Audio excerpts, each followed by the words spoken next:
Still there? Yes, Jim. We have some late news here. Leonard Aubrey, who's the chief official of NYU Downtown Hospital, says the police have stopped EMS, Emergency Medical Service ambulances, from going to the site of the crashes. The hospital is now expecting an influx of bodies. We are told there are many fatalities. This is the tip of the iceberg. The hospital has received 3 bodies, but at that point it was determined not to allow the ambulances to go any further. Some 250 people were treated here, most of them for minor injuries, really, breathing problems from cardiac cases. But we're told now that the hospital is expecting a large influx of bodies. Well, sad to say, that's not surprising, Ollie. The 2 largest office buildings in Manhattan, filled with thousands of workers. I mean, they're both, either one would be the size of a small city, annihilated by terrorist bombs.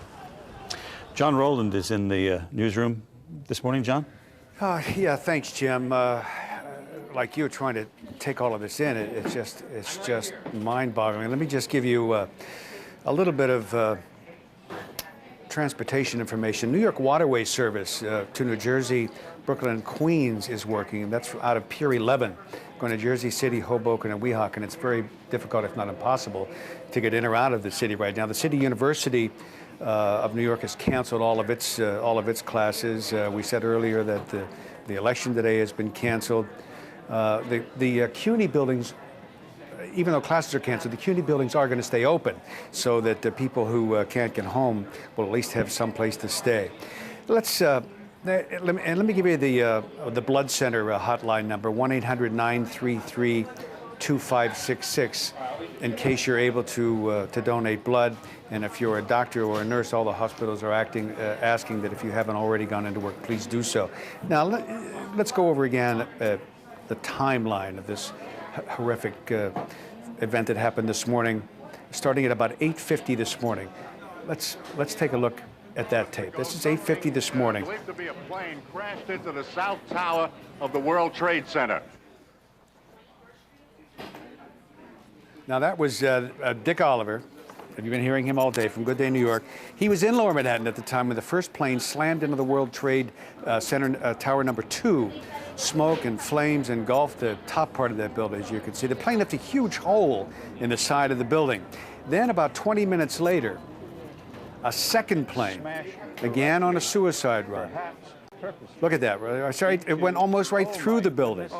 Now both towers now are engulfed in flames and in smoke. Now because that plane hit lower, the structural damage caused by the impact of that jet caused the top of tower number 1 to collapse first. Tower number 1 collapsed first shortly after 10 a.m.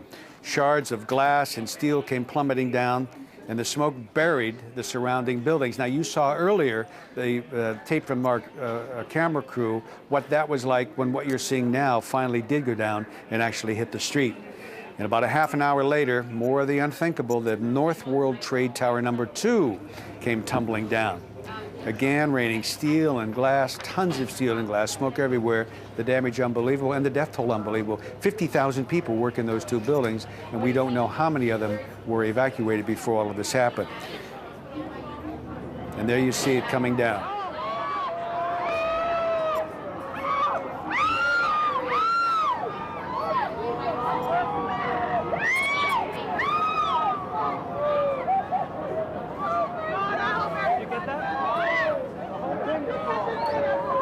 Now, in addition to that, on top of all of that confusion and destruction, another terrorist attack.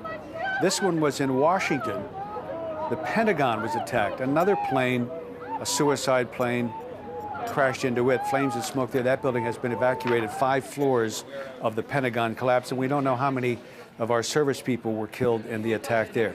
Let me just give you a little bit more information, Jim, before I throw it back to you from the Long Island Railroad. It is running limited service now to get people out of the city. Limited, LIRR, from Penn Station has resumed. However, the passengers, you have to realize that because of the security and the limited number of people will be allowed in the station at the time. Metro North now has started limited service out of Manhattan.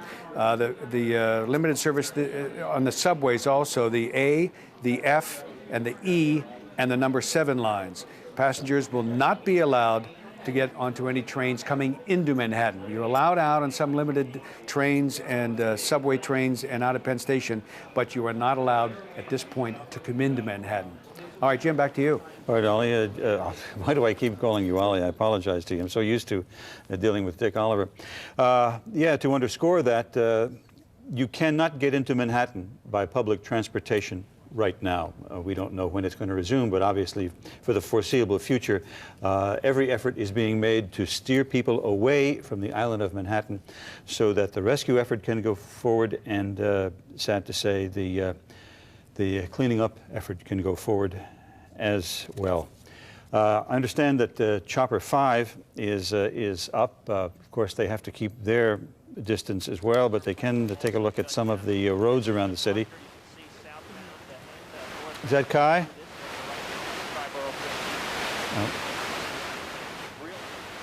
All right. They have to shoot those shots from a long way away, so we lost any of the normal routes, bridges and tunnels, everything pretty much shut down at this point for security purposes. But you can see down here off in the distance that large plume of smoke continues to rise over lower Manhattan. Lots of people pulling over onto the shoulders on many of our major roadways just to catch a glimpse of something that is or was previously just unbelievable to them. But you can see quite a scene down here, chaos down there, no doubt, in lower Manhattan. And people are no doubt really stunned about what's going on here, I being one of them. Is that the Triborough in front of you there, Kai? Can you hear me?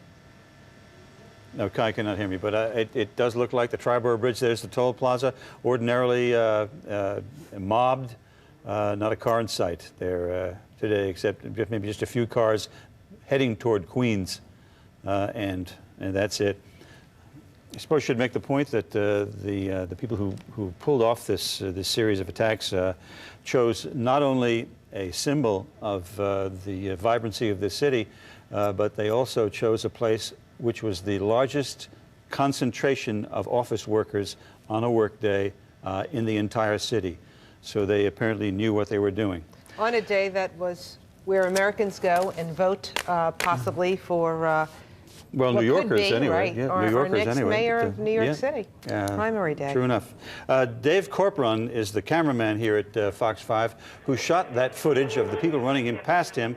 Dave, can you hear me? Yes, I can, Jim. Give me your personal reaction to what you saw as you shot this footage. Well, in hindsight, of course, I think I was a little too close for comfort, and if I had it to do over again, I don't know if I would have been that close to ground zero. But I mean, looking at it now, I mean, it's unbelievable. I mean, that's the only word to describe it. It's just you can't fathom that something like this would happen, and then certainly that a 110, 107, 110-story building would just come crashing down like that. And certainly we thought, I mean, we were half a block away.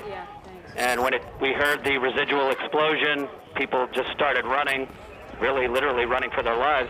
And we thought we were at a safe distance. And then, as you see on the video, it's the plume of smoke just kept coming closer and closer from all different directions and enveloped us and turned to pitch black, which is the point where I got the most terrified, of course, because I clearly stayed too long.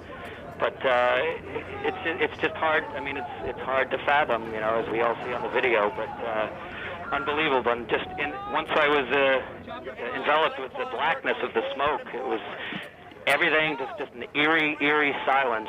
And trying to just walk, cover my mouth with my shirt, just feeling my way across Broadway to try to get somewhere, anywhere, in an office building, in a bank, find a subway entrance. Couldn't do it. It's pitch black, and I'm starting to think of worse things happening. But just an eerie silence, just very scary. Dave, I'm sorry. Go ahead. Dave, how long did it take before the smoke cleared and you were actually able to see something? Well, as you saw on the video, the smoke came just whipping up the block probably and got to us within 20 seconds. It went to gray and then to pitch black. I mean, the gray smoke turned to black smoke within 5 to 10 seconds. And I was probably feeling my way around with, I mean, I could not see my hand in front of my face for at least 2 minutes. So it's very terrifying because, I mean, you heard people moaning, calling out, please help me, but I mean, I could barely help myself because I couldn't see where I was, and you just don't know how long this smoke is gonna to be around you. I mean, you don't know if it's ever gonna clear, but if I had to guess, I would say a good 2 or 3 minutes before it started to lift, and it lightened up a bit. But then, of course, as you see on the follow-up video, with police officers laying on the ground, paramedics, people just spread out all over the street. I mean, there were literally, you know, hundreds of people just scattered around Broadway and all the side streets. You know, you just didn't know where you were, and that haze never left. And then, if I had to guess, it was probably 10 or 15 minutes later, and then the other one came crashing. Dave, during that total blackout, what did you do? You weren't able to see anything. Did you try to go anywhere, or did you just stop and stay where you were? No, I kept walking because obviously, if you saw in the video, you know, the wall of smoke just heading my way, and as I said before, I definitely stayed there a little too long, but you know, that's my job. But you know, I turned around, and then smoke was literally coming up from the side streets, and then north on Broadway, and as well as on Vesey Street. So I just tried to, once I was surrounded by it and it turned black, I just slowly walked, you know, crouching if possible, if there was any oxygen to breathe, but just kept walking north on Broadway, feeling my way till hopefully, like I said, I could find an office building, a bank, anything, because clearly at the time I had no idea if the smoke was going to lift ever. You know, but fortunately it did, like I said, after about 2 or 3 minutes. But it was just a slow process, and a lot of people just stopped and dropped and got on their bellies. Other people just kind of walked to nowhere because there was really nowhere to I mean, you literally could not see your hand in front of your face. It was so thick. Dave, looking at the aftermath, and you see all that soot everywhere, how difficult was it for you to breathe? I would imagine that would have been extremely difficult for you and anybody caught up in that. It was choking. I mean, if you could see me now, I'm covered in soot and dirt and whatever else is floating around in the air. It was tough because you could feel yourself choking, burning in your throat. Your eyes are certainly burning. You know, the key for me was like, you know, you say in the back of your mind, don't panic, because if you do, any number of things can happen. You start hyperventilating, anything. But you know, try to keep your composure if it's at all possible. But yeah, it was very difficult, and you got to wonder because no one knew. I mean, we've never seen anything like this ever before in history. No one knew if the smoke was going to lift, so you just kind of take your baby steps and get your way out of there, wherever that was going to be. But it was very difficult. We were very fortunate. Well, congratulations, Dave, on going above and beyond the call of duty. Nice job, and hope you're okay, and hope you get cleaned up real soon. Okay, thanks, Jim. All right, Dave Corporon, the Fox 5 cameraman who took those pictures. By the way, we are also now informed that 2 American warships are en route to New York Harbor, presumably to station themselves here in the harbor, in the bay, and make sure that no further terrorist activities are taking place. I would presume that they'd be coming from Newport News or someplace down there, down the coast. Yeah, and Jim, you know something that pretty much keeps in line with what I was telling you guys a little bit earlier. I have my cell phone up here and I keep getting phone calls and people from military installations that are calling me, telling me that things are a lot worse than what we are being led to believe at this point.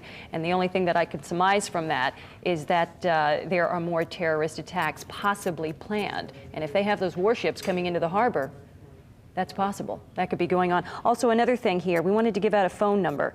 Morgan Stanley, they have a phone number on tap here for anyone who's interested in information about a family member who works for Morgan Stanley.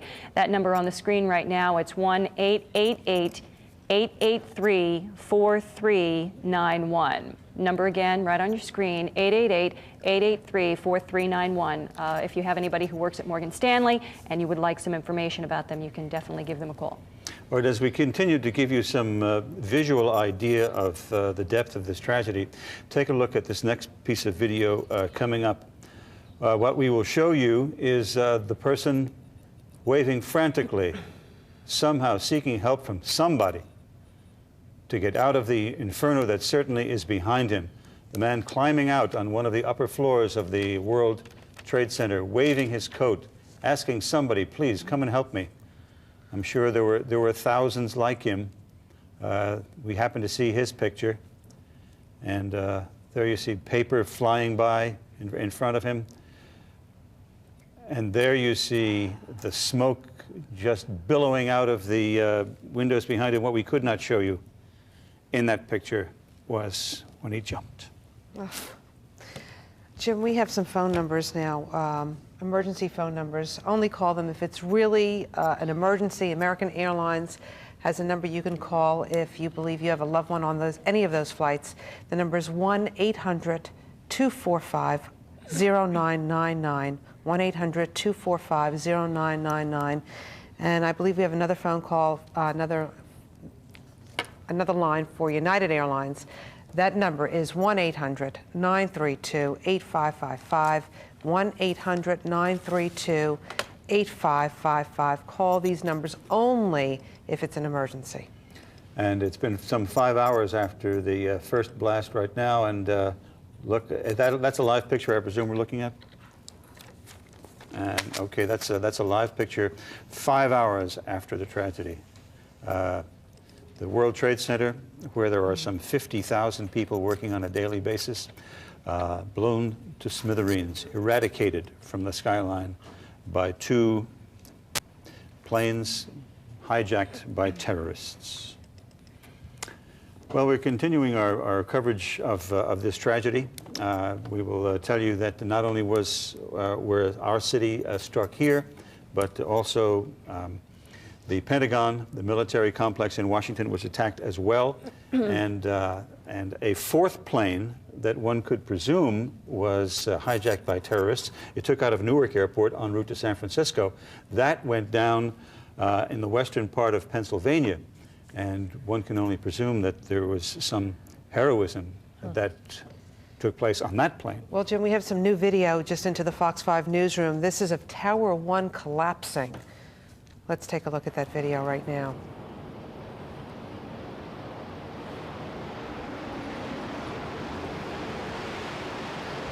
Obviously, the cameraman knows he's in trouble on that one, and everybody's starting to run when they see Tower 1 falling to the ground. Oh.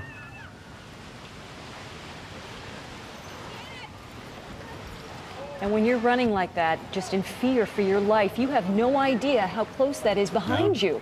You don't dare look back. And it's just coming from every street. Look at that.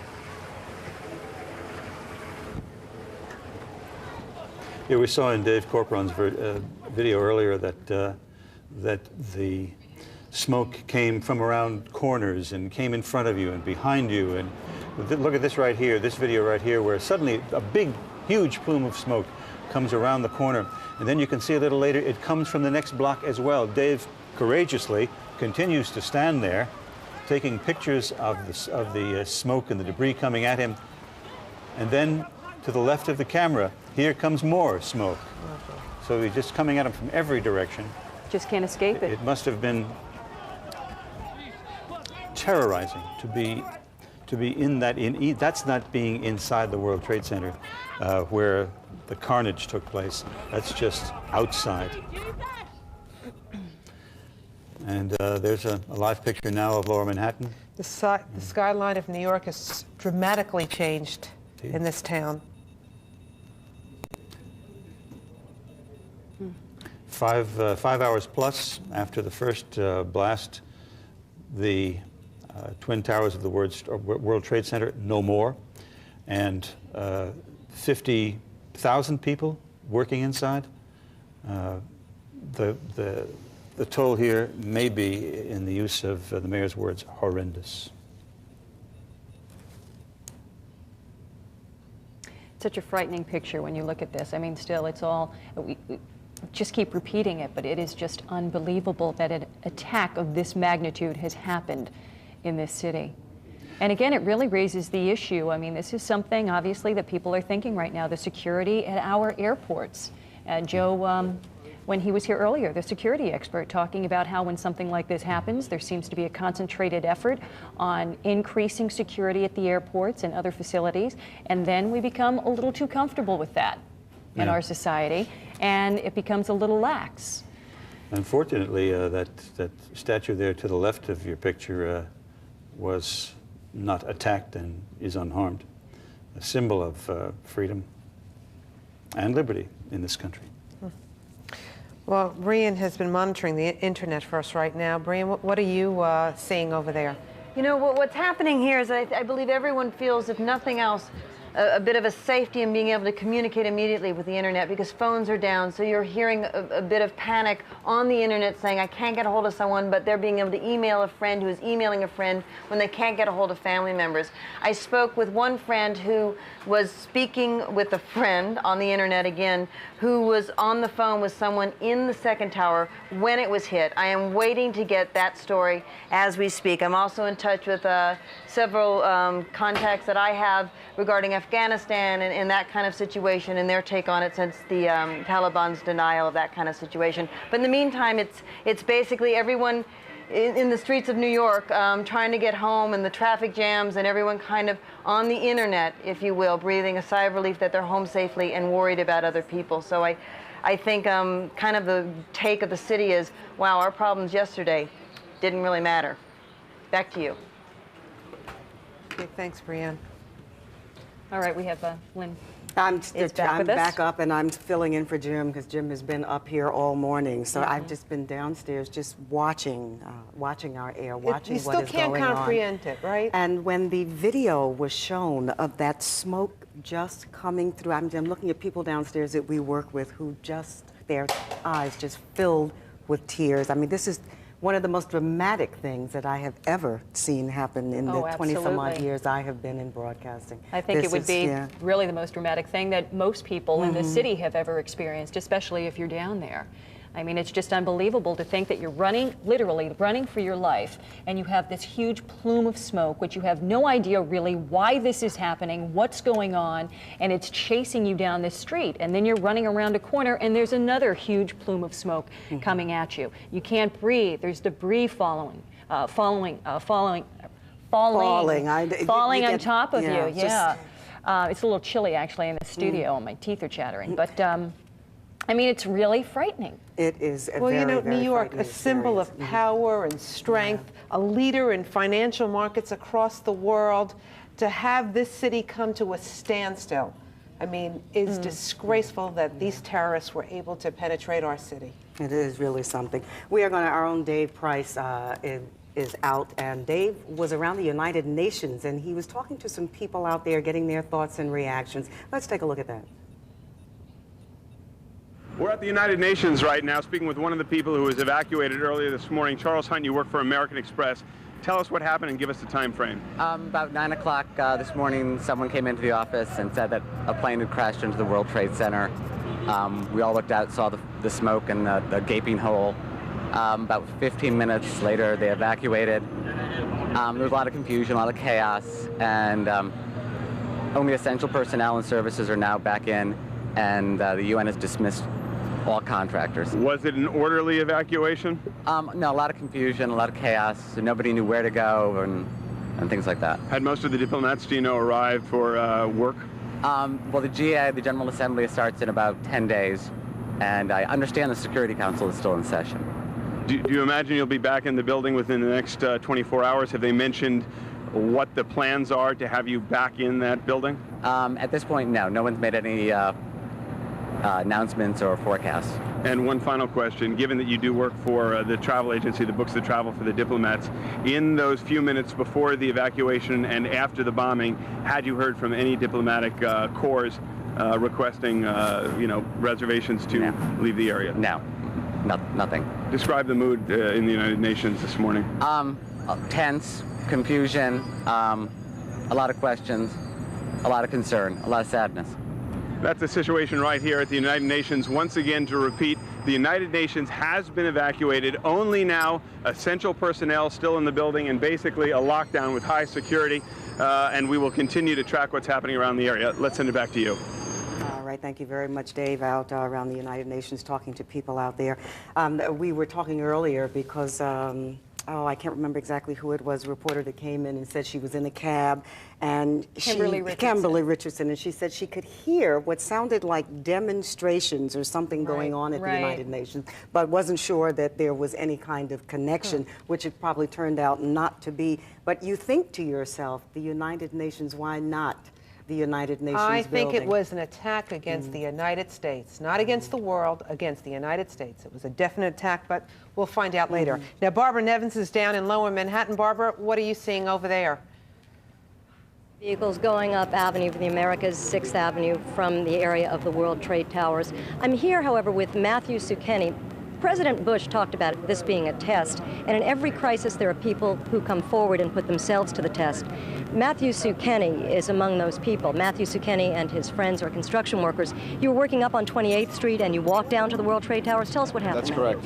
When we got down there, we were directed by police and fire department to attend a command center and find out where would be most useful. And at that time, we were helping with the fire department with stretch hoses, couple hoses, moving debris out of the way to get fire trucks in closer to the actual site of the explosions. There was numerous explosions still occurring as we were down there. What was it like on the ground there, Matthew? What did you see? Tragedy. It was chaos. I mean, the main concern, I guess, from their point of view was to secure the area at first, but my concern was for the people that might be buried. And unfortunately, they have, they have their process that they go through as far as safety. There was debris that was loose on the buildings, on the corners of the buildings that could have fallen off and injured fire department employees, police department, Port Authority police. There was Army. And you were just a volunteer, you and your friends who were construction workers who were able-bodied. My boss, his brother, and myself from New York Sign Erectors walked down from 28th. Didn't figure we'd get the truck down there. We had a crane truck. We could have moved debris for them with the crane truck, but we just walked down. And luckily, we were able, to lend a hand. And you were moving everyone debris. Can do the same thing. I mean, everyone is. I'm sure it would be welcome down there. It's a serious effort in place down there. Well, we say everyone. We're talking about able-bodied men and women. We're talking about people who can actually clear debris. Absolutely. I mean, not even so much. I mean, at times we were carrying water to firemen who were coming out and they had asbestos and fiberglass in their eyes. We were rinsing their eyes for them. Whatever we could do down there to help is what we were doing. So we don't want people to get too close to the scene, but if anybody can get... Well, they won't allow you to get too close. To get as close as they can get. Water would be helpful. Anybody who is actually physically able to help clear the scene. Right. They have a command center set up on West Side Highway that that you can go to accept volunteers. I would imagine water, sandwiches, anything, pizzas, anything that anyone could donate, I'm sure would be welcome because these guys are really going hard at it down there. Dave is over here, and Dave does not want to be on TV, but Dave, if you can just tell me, do you know exactly where on the West Side Highway is the command post? West Side Highway, the overhead bridge by World Trade Center, 1 block north of Church Street. And you think that if people bring pizza, bring water, bring anything you can, bring just moral support because these people are going to be down there for days. Okay. One of the concerns here for these folks also is that a relative was in the building. Dave, can you tell me what floor the relative was on? Is it too much to talk about? John David, man, go home. All right. Basically, Matthew, maybe you can help us here. People are very overcome. We are several blocks from where the towers exploded, but what we want to tell everybody is that if they have a concern about a relative, there are things to do. I noticed that we put up a number earlier, and you can call that number to find out if your relative or your friend got out. Matthew, you have a friend, a close friend and a relative of Dave's in the building. Dave's cousin, yes, he was an electrician. I'm not sure which floor he was working on with Local 3. From what I understand, there was close to 100 electricians on the job, which could very well have been affected. I'm not sure. We're not sure at this point. But, I mean, first and foremost, I mean, let's all put it together and display some humanity and get down there and do what we need to do. We all live in this place together. It's a good place to live. It's disgusting. It's horrifying to know that that's going on. There's people buried down there. And if they're accepting the help, there's no reason why it shouldn't be there. Okay, we're going to take a break and we're going to go back down later. I just have to get the fiberglass off of my body and I'm going back down this evening. Thank you very much, Matthew. Thank you. I want to shake your hand. Thank you. Thanks. Thank you Thanks. And I hope Dave's cousin is fine. I hope everybody else who has a relative finds out really quickly whether or not the relative is safe. And there's really nothing more I can say from here, but we will keep you posted. Back to you in the studio right now. I'm Barbara Nevins Taylor reporting live. All right, we're now joined by terrorism expert Phil Pilevsky. Pilevsky. Nice to have you here. Now, what makes you an expert in terrorism? Well, I've written a book on called The Captive Continent that details terrorism in the Mideast and Russia. Now, have you heard earlier in the day, we heard that the Democratic Front of the Liberation of Palestine had claimed responsibility for this act. Now they're saying they didn't do it. Have you ever heard about this group before? It is very unlikely that that group. The chances are very likely it's the group in Afghanistan led by Osama bin Laden, and it's either directly or indirectly, it probably is that Islamic group. Okay, we're sorry to have to interrupt you. We will come back to you, but I believe we are going to go to John Rowland, who is in the newsroom. He has an update for us. John. Well, and I just want to talk a little bit about the children of our city. They are still in the schools, and what if you're concerned about your child, what the Board of Ed is doing is this. They're going to keep the children in the schools until a regular time when they're going to be dismissed as usual. They're going to keep the teachers, the principals, the assistant principals there to make sure everyone is safe. They are going to put them on the buses as normal. But the drivers are not going to drop off the kids unless a parent or a guardian is there to pick them up. So in any bus that pulls up and the parent or guardian isn't there, they're going to take them to a designated school in the district. So you might want to check with your local school to find out when and where that's going to happen, and otherwise make sure that you're there when the bus does come home at the normal time. That's the plan for right now. Just a quick mention about Wall Street. The financial markets closed today, probably also again tomorrow. Even though the buildings there are okay, structurally the buildings there are okay, the word is now that that the market trading will be closed tomorrow. Connecticut's going to pitch in. Connecticut is sending out their National Guard. They're going to deploy their National Guard personnel to come to New York to help. Governor Pataki has already called out the National Guard here in New York to do whatever they can. Back to you now in the studio. John, we go back now to Mr. Pilevsky, American Foreign Policy Organization, and we were talking about this terrorist group. Rosanna, you had asked. Yeah, so you don't think it has anything to do with this terrorist group? You think Osama bin Laden is behind this? Yes, because this is a very coordinated effort. This had to have detailed planning. It had to have a tremendous amount of infrastructure to do this, tremendous coordination, and it had to have a worldwide network. That's the only organization right now that we know about that has that is Osama bin Laden's group in Afghanistan. And that would have the financing to pull something like this off as well. Right. Now, we showed some tape earlier today. It was reaction from the West Bank, and it showed people rejoicing in the streets there, adults as well as children. The fact that Yasser Arafat has condemned this, does that really mean anything? Totally irrelevant. Doesn't mean anything. Totally meaningless. Of course, everybody is going to every leader of any country or any group is going to publicly condemn it. However, you could bet a lot of them are, jumping for joy. Yasser Arafat has been condemning all the violence in Israel for the past few months. He's condemning it with this hand and doing it with the other hand. It is very irrelevant, but this is more than that. This really has nothing to do with what's happening in Israel, what's happening in Palestine. What does it have to do with? This all started out when President Carter allowed the Shah of Iran to be taken over by the group in Iran. Once Iran became an Islamic state, it gained a base and a legitimacy. See, this was only a fringe movement until Iran came into being. Once Iran came into being under Ayatollah Khomeini, okay, it gained a base and a legitimacy. Once it gained a base and a legitimacy, this became a transnational movement, which is a movement to go through boundaries. And this has been, since Iran came into being, this movement has been growing and growing, and it's been growing more poisonous ever since. And so this is just a strike, really. Gone through boundaries. I'm sorry. So this is really a strike against the U.S. You're saying that it doesn't have that much to do with what's going on between Israel and the PLO. That it totally nothing to do with it. Nothing to do. Totally nothing to do with it. The Khomeini movement had zero to do with Israel, and that's where all this comes from. All right. We're going to come back to you. We do want you to stay with us. We are going to go out to Dave Price, who is live right now. Dave, what can you tell us? All right, Lynn, the feeling out here at this point is so odd because depending on who you speak to, It ranges from being scared to a sense of chaos, a lack of control, and a strange sense, in some cases, of a serene calm, and people just going about their business as if nothing has happened. It really depends on where you go. We're right now on 5th Avenue at just about 46th Street or so. We're in between St. Patrick's Cathedral as you head up to the north, and we've also been over to the United Nations within the past 2 hours or so. The United Nations, of course, evacuated, and people are just beginning to come out of St. Patrick's Cathedral, some stopping in for a moment of prayer.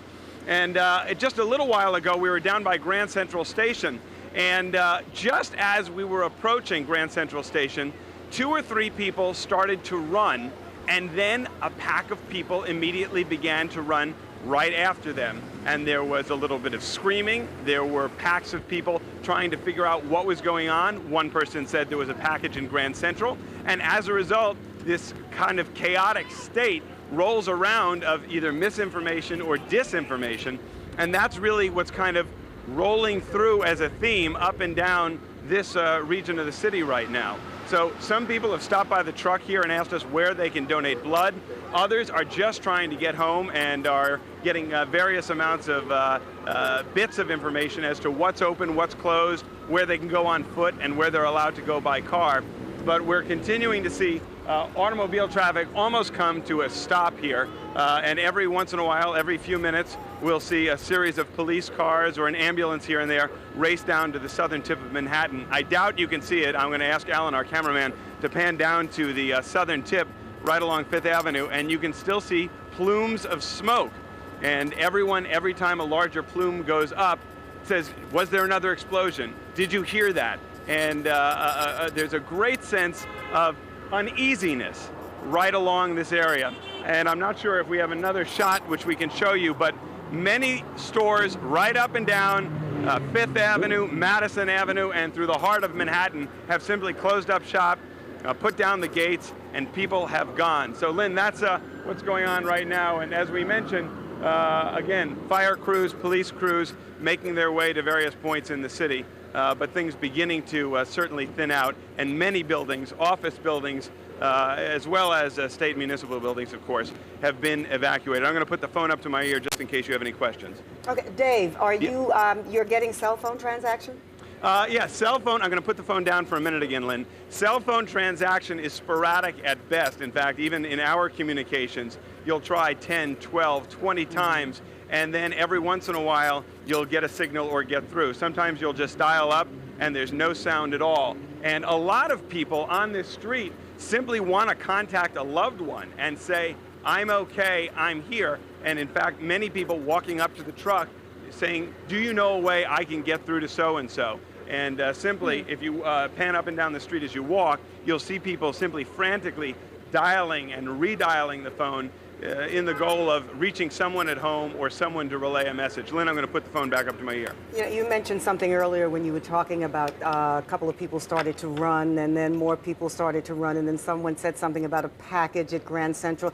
I just think we should advise people that if they're out, if they see a policeman or someone of authority, they should stop and ask them for information, as opposed to listening to information that they're getting from people on the street. Yes, that's correct. And the second thing is, Lynn, the complicating factor here is that the police themselves, with the speed with which all of these changes, all of this information is coming out, often some of the officers and those who are here to help have not gotten a lot of that information as quickly as it's rolling through, and are forced to say, I'm not sure at this point, but this is what we do know. And as a result, people are walking around saying, I don't know what to do. I don't know where to go. I've seen people who have done loops around this Midtown area who've come by 3 or 4 different times saying, do you know any more information yet?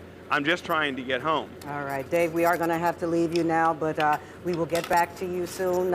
Keep your eyes and ears open out there, and of course, we'll get back to you and you can give us an update on what's going on in our streets. This is just a horrible, horrible day for us. It sure is. Yeah. Well, John Rowland now is down in the newsroom with a very special guest, the former mayor of New York City, David Dinkins. John. All right, thanks, Rosanna. From David Price to David Dinkins. Dave, what words of advice do you have now to the people of New York watching? Well, I think that they should listen to the mayor, listen to government officials, to be as calm as one can expect in these circumstances. And I think they should remember that Americans, New Yorkers in particular, some of the toughest folks you'll find anywhere. And among the first thoughts I had when I heard of the explosions, and I was in Midtown in the 50s, when I first heard about this, I thought of Churchill in London, how difficult it must have been for those people with those buzz bombs falling. And Churchill, by force of his character, rallied an entire nation. And I think that's what our president is going to do, is doing, our governor, our mayor. I think that each one of us ought to offer our support to the government officials. I have called the Cornell Burn Center and offered my help. Said, what can I do to help? I know that you got a hotline for blood, 800-933-2566. Along 3rd Avenue, just short of your studios, I saw hand-made signs directing people to the blood center. And as you and I were saying earlier, there are lines of people. So New Yorkers are responding as they always do. And I think that's a very good and positive thing. But we will not, as a city, as a nation, we're not going to knuckle under to terrorists. We just won't. We can't. We did, of course, have to make some changes today. The primary election was canceled, trading on Wall Street. Right. So a temporary blip in our, our freedom. It's what the British call a hiccup. It's necessary for us to do that. I was to teach a class this afternoon at Columbia University, and all classes have been suspended. But students, we're going to have classes in the future. We will go on. We must go on. But we have always stood up and have met the situation, no matter how difficult. And I think if as people normally do, no politics, all that aside, if everyone will respond and take the direction and the leadership of the mayor and the governor and the president of the United States, we'll come out of this as well as anyone could. This is certainly our biggest, most extensive test ever. It's a hell of a challenge. I recall in '93, I was in Japan, in Kyoto. It was about 4 a.m. in the morning in Japan when the same World Trade Center was bombed here. But Ray Kelly was my police commissioner. He was on the case, right there on the scene. We had televisions hooked up so that we could view what was going on, and I could speak as mayor directly to the command center. And we handled it well, thanks to Ray Kelly and the FBI and a lot of wonderful people. And the same kinds of people are in charge today, and I'm confident that they'll do the right thing. All right, comforting words. Thank you very much, Dave. Thank you. Back to you in the studio. All right, John. thank you very much, John. Thanks, John. I'll pick it up from here. Also, some reaction from around the world. I mean, they've boosted security at U.S. embassies around the world. Canada has closed its borders. Israel has closed its airspace to any foreign flights coming in. And, of course, military installations around our country are on full alert as of this moment. Right now, we're going to go to Mario Bosquez, who is live for us down in Lower Manhattan with the latest from down there. Mario? Hello, Linda. Yes, I'm assessing the situation here on a quite an interesting perspective because I'm proof of the fact that here in Manhattan today, the only